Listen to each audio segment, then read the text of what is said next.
¿Cómo están? Bienvenidos al cuarto capítulo de La Retro, este podcast que realiza el libro para toda su comunidad en distintas plataformas, porque usted los puede ver, como seguramente lo está haciendo en YouTube, con muchas miles de descargas que lo están siguiendo afortunadamente toda semana a semana, y también, ¿no es cierto?, en formato podcast para poder escucharlo. Siempre es como poder escuchar análisis interesantes de temas de contingencia. Como siempre, con nuestros invitados permanentes, que son Cecilia Cifuentes, economista, directora ejecutiva del Centro de Estudios Financieros del ESE Business School, y Guillermo Ramírez, abogado, diputado de la UDI y miembro de la Comisión de Hacienda de la Cámara de Diputados. Cecilia, Guillermo, como siempre, un gusto estar con ustedes en un día en que hay mucho para comentar y para analizar. ¿Cómo están? ¿Cómo les ha ido?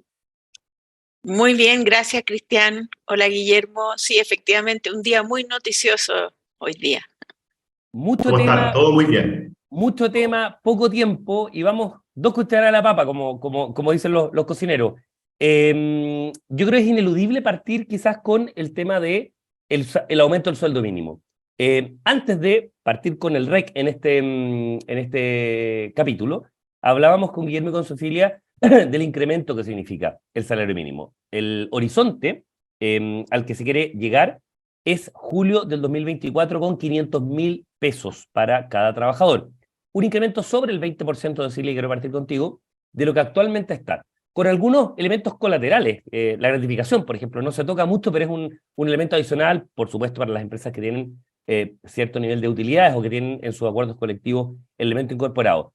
Es una presión adicional que se incorpora a una eventual presión con cargo al empleador de la reforma previsional, con reforma tributaria, con un elemento de 40 horas. Hay un cóctel interesante para analizar, y obviamente la mirada tuya técnica es muy atractiva.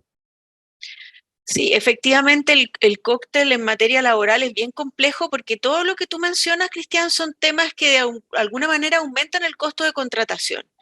Y aquí entonces uno dice, obviamente que un aumento de salario mínimo, una reducción de jornada, tienen aspectos beneficiosos para los trabajadores que logran recibir o tener esa reducción de jornada y ganar el salario mínimo, pero hay otra parte que son los que ya están fuera, que son trabajadores informales o que debido al mayor costo de contratación caen en la informalidad. Entonces aquí siempre el salario mínimo es la típica política que los economistas decimos tiene costos y tiene beneficios. Hay algunos que se benefician y otros que se perjudican. Y yo me temo que en las circunstancias que estamos viviendo económicas, en el contexto que estamos enfrentando, sin crecimiento económico, los costos superen a los beneficios. ¿En qué sentido? A lo mejor no tanto en el desempleo, que probablemente algo va a subir, pero la verdad que lo que hemos visto en las últimas 2 décadas de reformas laborales en Chile es que más allá del desempleo lo que vemos es un aumento o una presión a mayor informalidad laboral. Claro. Es bien sintomático esto de que en las últimas 2 décadas Chile es un país que ha crecido, de hecho ha crecido más que el promedio mundial en el periodo largo que nosotros podemos ver hacia atrás, pero la informalidad no ha caído nada en Chile. Nosotros tenemos un nivel de informalidad que prácticamente triplica el de los países de la OCDE. Entonces, aquí hay un set de políticas que no se está haciendo cargo de un problema que es muy serio y que además es la causa de muchos otros problemas, la baja recaudación tributaria, las bajas cotizaciones para pensiones. Entonces, aquí yo creo que el gobierno se está centrando demasiado en favorecer a un grupo de trabajadores que son los trabajadores formales, que no son los más vulnerables. Entonces, Y además, son Guillermo, políticas regresivas. Cecilia lo estaba dando un poco en bandeja, porque pareciera ser que el tema de reforma previsional, de reforma tributaria, no tuviera ningún vaso comunicante, no tuviera nada que ver con el salario mínimo. ¿Qué tiene que ver el tema impositivo o el tema eventualmente, ¿no es cierto?, previsional con esto? Y Cecilia precisamente está haciendo el vínculo que es muy razonable. Hay un elemento, ¿no es cierto?, de menor recaudación, que debería recaudarse mucho más, de mucho mayor eficiencia recaudatoria. Y por otro lado, ¿no es cierto?, hay cotizaciones impagas porque la gente no está formalmente en esto. Entonces, todo está, esto cuesta explicarlo, pero todo está vinculado a la economía, todo se relaciona en este tema. Y por lo tanto, da la sensación que es una decisión que algo de apresuramiento tiene, algo evidentemente de cariz político tiene también, y en el que ha habido mucha crítica por parte de los representantes de las pymes, porque aseguran, en lo que dicen ellos, que por primera vez no estuvieron sentados a la mesa. Bueno, todo está conectado, como tú dices, y por eso yo en esta situación actual estoy dudando de si vamos a votar o no a favor de este aumento del salario mínimo. Mira, este es recién mi segundo periodo como diputado. Este sería el inicio de mi sexto año, pero no me ha tocado votar 6 veces el salario mínimo, me ha tocado votarlo menos porque en el gobierno anterior se llegó a un acuerdo que duraba más de un año, lo mismo que se intentó hacer al principio de este gobierno. Entonces me ha tocado votar pocas veces el salario mínimo y todas las veces lo he votado a favor, porque ha sido el momento, porque ha ido acompañado de otras políticas públicas que permiten que se haga esto así, porque ha habido un diálogo con las pymes, en fin. Pero el actual escenario es totalmente distinto. Fíjate que la decisión se toma entre el gobierno y la CUT. El gobierno que no paga el salario mínimo y los trabajadores y los negociadores de la CUT que en realidad no trabajan. Me preocupa que aquí los que de verdad hacen el esfuerzo, porque no lo hace ni la CUT ni el gobierno, que son las pymes, hayan estado fuera de la mesa. Yo he tenido la posibilidad de conversar con ellos, con las pymes, y la verdad es que al 31 de mayo de este año tengan que pagar un salario mínimo 30.000 pesos mayor. Es una cosa que les afecta. Acompaña eso al hecho de que se acabó este beneficio tributario que pagaban el 10% por el tema de la pandemia, a las utilidades del impuesto de primera categoría y vuelve al 25%. Agrégale eso el tema de las 40 horas. Entonces, hoy día, la Cecilia lo decía, imposible mejor, yo no tengo cómo expresarlo de mejor manera, en un contexto además en que no hay crecimiento económico. Lo más probable es que esto finalmente termine generando más desempleo, más informalidad, que hayan pymes que no aguanten, y uno dice, bueno, pero evidentemente eso no es lo que estamos buscando como país. Tengo la sensación de que esta negociación de salario mínimo se da en un contexto electoral. Hay elecciones el 7 de mayo, el último hito antes del 7 de mayo es el 1 de mayo, que es el Día del Trabajador, y entonces el gobierno decide renegociar, porque esto ya estaba negociado, renegociar los plazos para llegar a los 500.000 pesos y renegociar un acuerdo al que había llegado incluso con nosotros, con la oposición, cuando votamos a favor el salario mínimo el año pasado. Entonces, para ponerlo en castellano simple, en claro, si el gobierno no acompaña al proyecto de ley de salario mínimo una ayuda real a las pymes, que permita sacarle sobre los hombros a las pymes esta pesada carga que se les quiere poner, probablemente con fines más electorales que otra cosa, nosotros vamos a estar del lado de las pymes. No vamos a estar del lado de la CUT. Esto a mí, Guillermo, me recuerda, insisto, en contextos distintos, momentos distintos, situaciones distintas, pero al final, una expectativa de resultado muy buena, me acuerdo septiembre del 99, para la derecha, me acuerdo, lo pienso ahora, una expectativa de resultado para la oposición muy buena, y la carta laboral en su minuto. ¿Te acuerdas? El año 99, Claro. que decide la elección supuestamente, siempre se plantea que si la elección en el 99 ganaba Lavín, no ganaba Lago, en septiembre, y ahora, bueno, hay una expectativa de que a la oposición le vaya muy, muy bien, que tenga una victoria muy maciza en términos porcentuales para, ¿no es cierto?, los 50 cupos, y está el tema laboral de nuevo. Habrá motivaciones parecidas, distintas, bueno, los elementos son distintos, pero hay claramente un elemento común también donde siempre la carta laboral es muy atractiva en materia de política. Cecilia, un aumento, insisto, es que quiero recalcarlo bien, de 22% en el horizonte. Llegar a los 500.000 pesos en el horizonte, de 400 días a los 500. En el contexto económico actual, el aumento inflacionario, no todas las pymes, pero muchas empresas reajustan por IPC una vez al año, cada 6 meses. Con un incremento de costos que no necesariamente se ha logrado traspasar a clientes, precisamente por la competitividad que hay, para no quedar fuera del mercado, un montón de cosas. ¿Es viable, te parece, para ti, desde el punto de vista de sanidad económica, un incremento de esta magnitud en el salario mínimo, si es que efectivamente se llega a aprobar el proyecto? No, yo como te decía, Cristian, yo creo que en este caso los costos son mayores que los beneficios. Y estoy pensando, ni siquiera tomé la situación de las pymes, yo estoy pensando solo en los trabajadores. Si para los trabajadores este aumento de salario mínimo en neto termina siendo bueno o malo, y mi percepción es que termina siendo negativo, porque si bien algunos van a obtener este aumento de salario mínimo, los que van a mantener sus trabajos, van a haber muchos empleos que no se van a crear Y esos trabajadores son los que van a perder. Y lo que me preocupa aquí es que no se trata ni siquiera de que, mira, algunos ganan, otros pierden. Es quiénes ganan y quiénes pierden.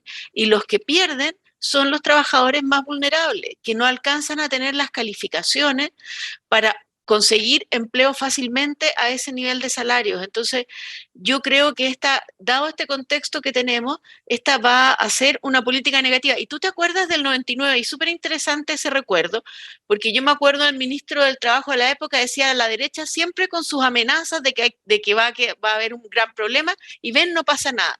Y el punto, y eso es lo que yo quiero recalcar, sí ha pasado, porque países con nuestro nivel de ingreso per cápita, con nuestro nivel de desarrollo, no tienen los niveles de informalidad laboral que tiene Chile. Y esto es un problema cada vez más grave. Entonces sí ha pasado, a lo mejor no en términos de desempleo, pero sí en términos de informalidad y en términos de otra cosa que les he mencionado antes. En Chile las tasas de participación laboral de los deciles bajos de ingresos son muy bajas. O sea, hay gente que está fuera del mercado. Entonces, sí están pasando cosas por esta insistencia en usar los temas laborales para fines electorales, que creo que es un grave error. Políticas públicas que tienen efecto. Estamos a 20 de abril, este podcast está grabado día jueves 20 de abril, y justo coincide con el tema de la ENADE, ¿no es cierto? Este encuentro organizado por ICANN, que es el principal encuentro empresarial que hay desde hace muchos años, pero que ahora ya tiene una presencialidad completa, y hay 3 presidentes, precisamente en la mañana en ENADE. Obviamente el presidente Gabriel Boric, que está haciendo o que hizo una locución importante, y el presidente Sebastián Piñera y la presidenta Michelle Bachelet. Algunas declaraciones del presidente Boric y particularmente emplazamientos a la oposición, Guillermo. Y leo textual, la reforma tributaria, y la reforma tributaria es parte del core de este podcast, ¿no es cierto?, de este contenido. La reforma tributaria fue rechazada en primera instancia, ¿se acuerdan? Y la oposición demandó más espacio de escucha. El ministro Marcel convocó a un proceso de diálogo en el cual los partidos de la oposición aún no se sientan a la mesa. Ese emplazamiento, Guillermo, ¿cómo se responde por parte de un diputado de la UDI? Bueno, tal como lo respondieron los presidentes de los partidos de Chile Vamos hace 2 días, que le enviaron una carta al presidente diciéndole lo siguiente: mire, presidente, ¿usted quiere que nos sentemos en una mesa para hablar el tema tributario? Muy bien, pero nosotros queremos, justamente con eso, que se traten los temas de seguridad, porque nosotros seguimos siendo los que empujamos la agenda de seguridad en el Congreso y el gobierno sigue siendo el que se resiste, y así es muy difícil avanzar. Pongamos sobre la mesa a discutir el problema de las ISAPRES. Estamos a 42 días de que las ISAPRES quiebren y con ellos caiga gran parte de la salud privada en Chile, clínicas donde se atienden la mitad de los chilenos, y otras instancias privadas de salud. Entonces, al final uno dice, el gobierno quiere una mesa para ponerle urgencia al tema tributario. Están en su derecho, pero nosotros estamos en nuestro derecho de decir que las urgencias de la ciudadanía son otras. Las urgencias de la ciudadanía son delincuencia, crimen organizado, migración, terrorismo en la Araucanía, y por supuesto va a ser una urgencia tremenda en 42 días más el tema de la salud. Entonces nosotros decimos, muy bien, nosotros lo vamos a acompañar en esa conversación. Quizás no lleguemos a acuerdo, pero vamos a estar en esa conversación de buena fe. Pero no nos obliga a sentarnos a discutir un tema que, perdón que lo ponga en estos términos, a esta altura es un fetiche del presidente, ignorando, dejando para otro día los temas que son urgentes para los chilenos. Y esa fue nuestra respuesta. Es un tema de prioridades, un tema de voluntad. Es un tema de prioridades. Y al final el gobierno, porque esto fue escrito en una carta que se mandó el día martes, firmado por los 3 presidentes de los 3 partidos de Chile Vamos, carta enviada al presidente Boric, y fue lamentable la respuesta. Primero la respuesta la hace la ministra Toá, la hace una ministra designada y no un presidente electo, a quien fue dirigida la carta. Y en la carta simplemente rechazan lo que nosotros proponemos. Entonces, ¿qué más hay que hacer? ¿Cuántas veces más hay que pedirle al gobierno que trate, al menos trate, o haga como que sintoniza con las prioridades de la ciudadanía? Ahora, Guillermo, estoy muy no tostado, sobre todo por el tema de seguridad. Estoy muy tostado, porque el gobierno habla demasiado de que están, en el fondo, haciendo la pega, y que están avanzando, y que hay una agenda, y qué sé yo, pero los que estamos en el Congreso vemos que eso es solamente una declaración para la galería, que no se condice con la realidad. Sí, y esta es una demostración más de eso. La prioridad 1, 2, 3, 4, 5, y es cosa de la encuesta, el tema de seguridad, efectivamente, pero la pregunta es, ¿no hay una constante por parte de la oposición de restarse en discusiones, lo pregunto en el sentido, por un lado, tema tributario, por otro lado, la mesa técnica, y lo hago entre comillas, previsional, que está, ¿no es cierto?, conformada por gran parte de la izquierda y algo de la centroizquierda, en eso, donde la derecha tampoco se incluyó. Desde la perspectiva del gobierno, desde la mirada del gobierno, ¿no hay una sensación de que hay una exclusión permanente? Mira, la primera mesa a la que nos convocaron fue la mesa tributaria.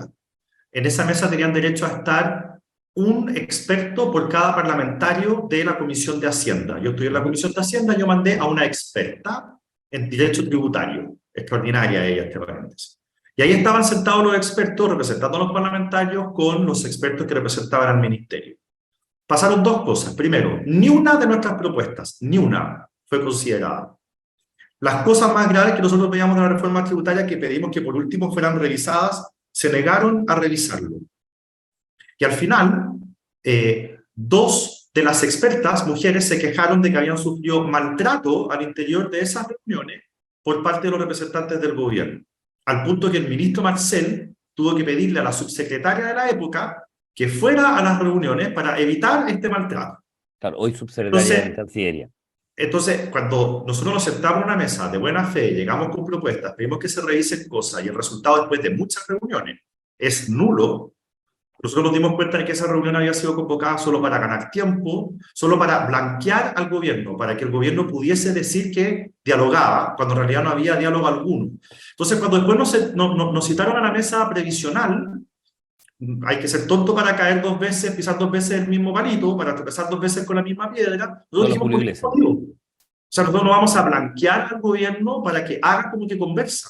Mira, la otra mesa, la de seguridad, que también nos sumamos, el día que se constituyó la mesa, la ministra Toá dijo, el plazo para que esta mesa entregue propuestas es el 31 de diciembre. Nosotros nos fuimos de la mesa, pero nos fuimos el 2 de enero. Y la razón por la cual no habíamos llegado a ningún acuerdo al 2 de enero era porque, y la historia nos dio la razón, el problema de esa mesa era que, de nuevo, era para hacer como que dialogábamos, era porque el gobierno no lograba poner de acuerdo a los propios, y entonces la mesa les permitía ganar tiempo. Y nosotros considerábamos que no había que ganar tiempo porque el tema de delincuencia era urgente, y por eso nos bajamos de la mesa y dijimos al gobierno, mande los proyectos, que los parlamentarios suyos que lo quieren aprobar voten a favor, que los que lo quieren rechazar voten en contra, nosotros lo vamos a aprobar y por esos votos usted puede sacar adelante su agenda. Y el tiempo nos dio la razón. Cecilia, y respecto a lo que dice Guillermo, no hay ¿cómo se concilia este llamado permanente, constante que hace el presidente Gabriel Boric respecto de quitarse las máscaras, quitarse, ¿no es cierto?, los prejuicios y llegar a conversar de una manera bien honesta, si uno quiere, sin dogmas? Y efectivamente los hechos en materia de propuestas de las económicas que hemos visto, propuestas laborales, propuestas tributarias o propuestas previsionales. Mira, yo tengo un poco en la misma línea que Guillermo. Antes de presentar la primera reforma tributaria, el gobierno llamó a estos diálogos sociales.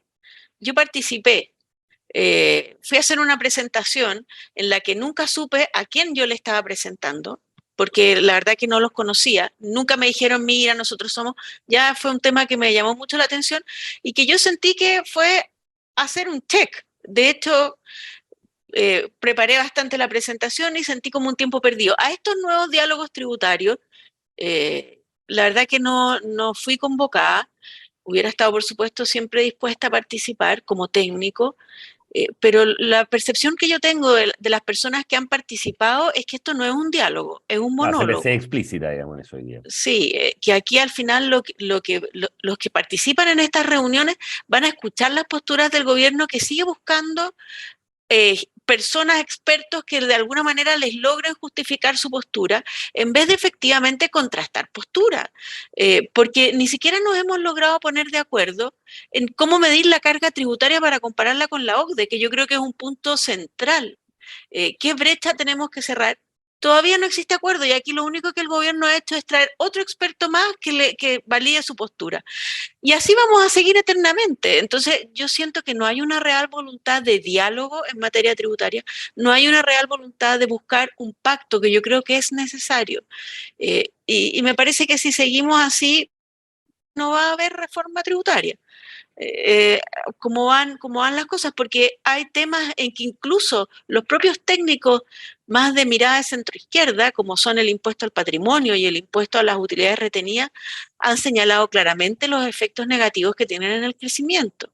Y el gobierno no se abre a esa discusión, a pesar de que la tasa de ahorro privado el año pasado fue un mínimo histórico y a pesar de que no tenemos ninguna perspectiva de crecimiento hacia adelante.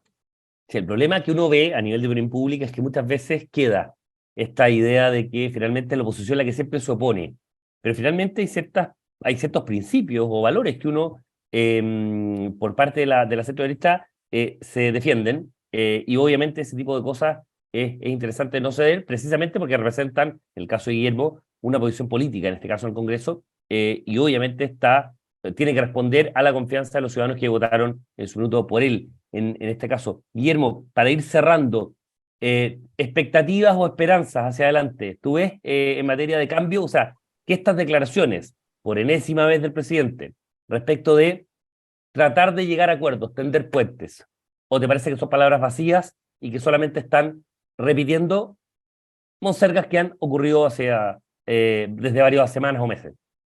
Mira, hoy día en la mañana un periodista me preguntaba por la llegada de Álvaro Elizalde a las Express. Yo a Álvaro lo conozco muy bien porque nos tocó durante 100 días estar sentados en la misma mesa negociando el proceso constitucional.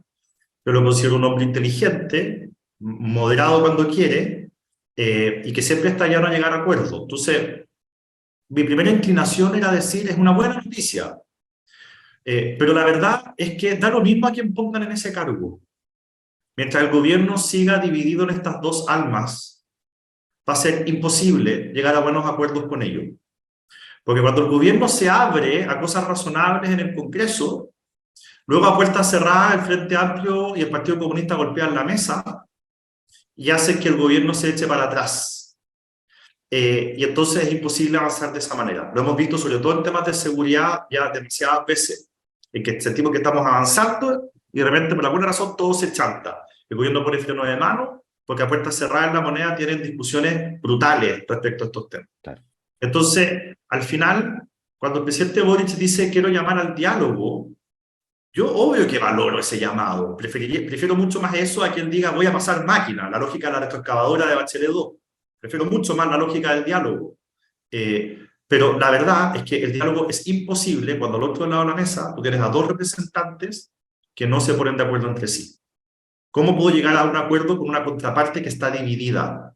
Y por lo tanto, el gobierno tiene que resolver ese problema antes de seguir haciendo llamados al diálogo y de seguir cambiando a la gente de su gabinete. Complicado escenario, viéndolo además con lo que se viene políticamente a partir del 7 de mayo, y porque son 2 o 3 reformas importantes las que está impulsando el gobierno en esta materia. Guillermo Ramírez, abogado, diputado de la UDI, miembro de la Comisión de Hacienda de la Cámara y panelista permanente de la Retro, y Cecilia Cifuentes, economista y directora ejecutiva del Centro de Estudios Financieros de LS Business School. Como siempre, muchas gracias por la participación y nos estamos encontrando en una próxima semana en la Retro, este espacio para discutir las reformas económicas que prepara el libro para toda su audiencia. Que tengan una gran semana. Nos vemos. Nos vemos. Que estén bien. Nos vemos. Chao. El Libero, la realidad como no la habías visto. Haz que estos contenidos lleguen más lejos haciéndote miembro de la Red Libero.